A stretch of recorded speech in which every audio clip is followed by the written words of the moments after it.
Vítejte u dalšího dílu Off-Touru. Tentokrát se budeme zabývat otázkou automat versus manuál. A to je záludná otázka. To je podobný, jako když se tě manželka zeptá, jestli v těch šatech nevypadá nějaká hvězda. Na to prostě není správná odpověď. Proto taky úplně odpovídat na to, co je lepší, nebudeme. A objasníme trošku problematiku obou těch převodovek.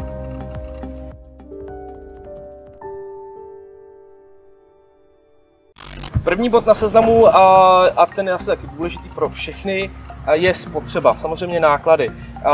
Co se spotřeby týče, tak logicky budete asi levněji jezdit s manuálem. A když nejde úplně o peníze, tak s manuálem prostě dojedete se stejnou nádrží dál, což může být důležitý, zejména třeba u aut, jako je Jimny, který mají nádrž velkou asi jako nádobka od cyklovačů Pajero. Co se technických záležitostí týče, tak u automatů hrozí větší přehřívání převodovky, což u manuálu padá, logicky bod pro manuál. 100%.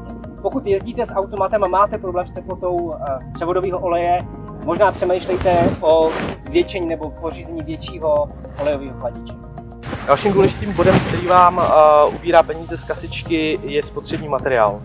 Co se opravy týče automatu versus manuál, manuál je trošku náchylnější na spotřební díly samozřejmě. Přesně tak, pokud je automatická převodovka správně servisovaná, prakticky není potřeba vyměňovat žádné spotřební díly. Zatímco u manuální převodovky je tam ta manuálně ovládaná spojka, vyměníte lamelu, ložisko, přítlačák a občas možná i setrvačník, obzvlášť když je dvoumotorový. V terénu se vám samozřejmě může stát, že když někde kempujete a vybije se vám baterie. Hold, stává se. Když nemáte startovací kabely, bohužel automat se úplně tak jednoduše roztlačit nedá. Tady vyhrává opět manuál. Přesně. A jak je to s cenami oprav převodovek? Cena celé převodové skříně manuální převodovky je až řádově jiná, řádově nižší než cena automatu.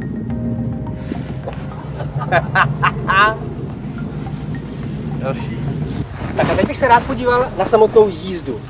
Určitě to bude jiný na různých druzích povrchů. Co třeba písek, Míro? Tak v písku samozřejmě je dobrý automat, za mě.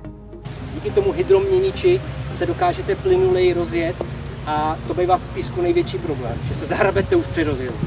Je to tak. Samozřejmě některé automatické převodovky můžou zmateně řadit jednička, dvojka, kdy opravdu není potřeba.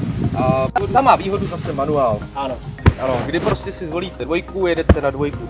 Je pravda, že ale u některých převodovek lze aretovat určitý kvality, takže automat je taky.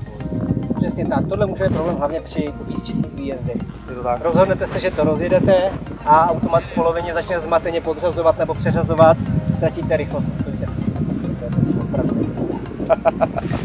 No a Zdendo, a co jízda třeba po velkých kamenech? Tam je určitě výhoda automatu. Potřebuješ jet pomalinku, plynule, nezastavovat. To jsou přesně ty okamžiky, kde u manuálu hořejí spojky. Další povrch, který tu máme, je bláto. Je to opravdu mazlavý, který ucvává pneumatiku.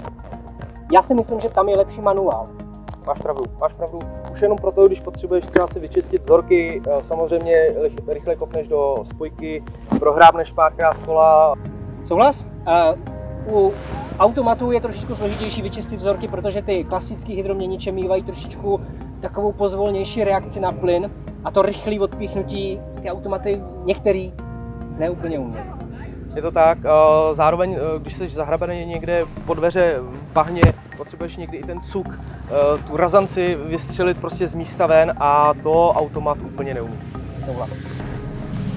No a máme tu další povrch a to je hluboká voda a brodění. To je disciplína sama o sobě. Kde začít? Kde začít? No určitě samozřejmě auto celkově musí být připravený na to, abyste mohli vjet do té vody. Začínáme o tom šnorchlu, vědět, kde máš to sání a podobně, aby si mohl opravdu troufnout do nějaké té hlubší vody. Ano. No ale co je důležitý u převodovek? Tak tady je důležitý to ovzdušní převodovky. Souhlas. A nejenom převodovky, ale vlastně i diferenciály. Je to tak? V případě, že vyjdete do studené vody, klesne vlastně tlak celé té skříni a je možnost, že pokud ty odvzdušňováky jsou pod hladinou, tak tím pod tlakem si prostě převodovka lokne.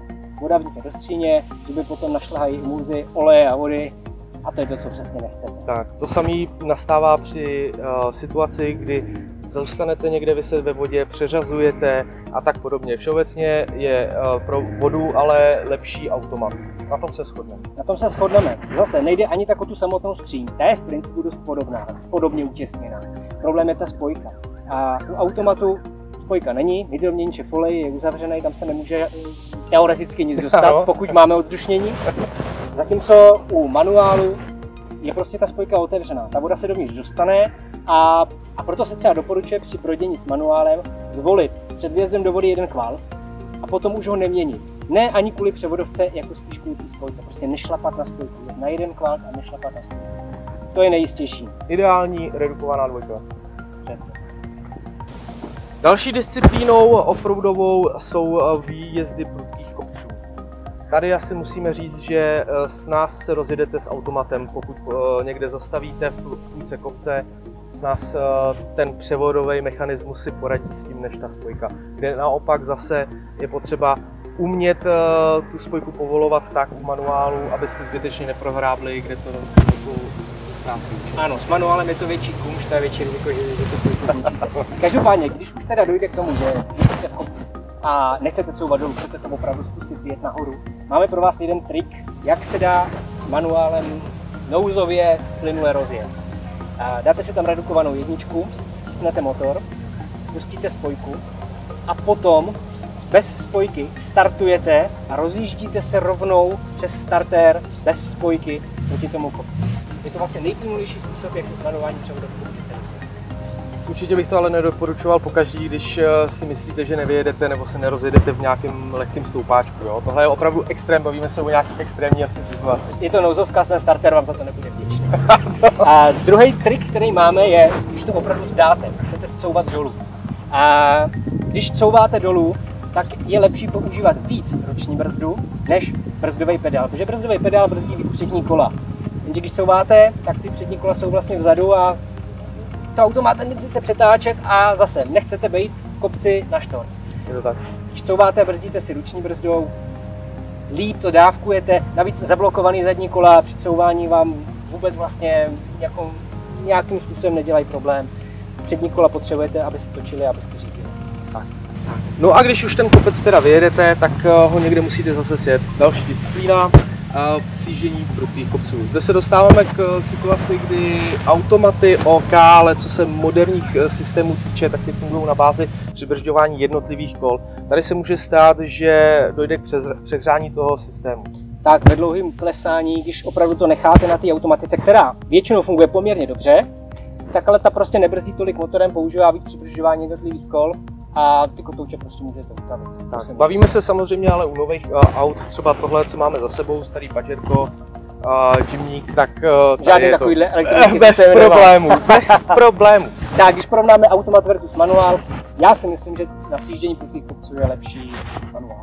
Já si myslím, že ten automat je lepší.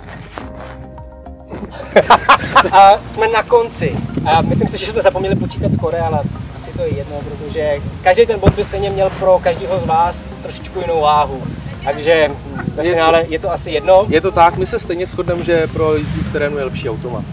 No počkej, na tom se shodneme, ale já jsem myslel, že to říkat nebudem, teď nás všichni ukamenujou. No, vidíme. Dobře, napište nám, co si myslíte vy, do komentářů, vám děkujeme, pokud jste se dívali až sem. Napište nám samozřejmě taky, o čem byste chtěli, aby další video bylo. Přesně tak. A pokud se vám video líbilo, dejte like. Pokud ne, dejte like. Odebírejte náš kanál Off-Tour tady na YouTube. A samozřejmě nás najdete taky na Facebooku, Instagramu a webových stránkách Off-Tour.eu. Děkujeme a zase příště, zase nějakého výletu. Tak ahoj.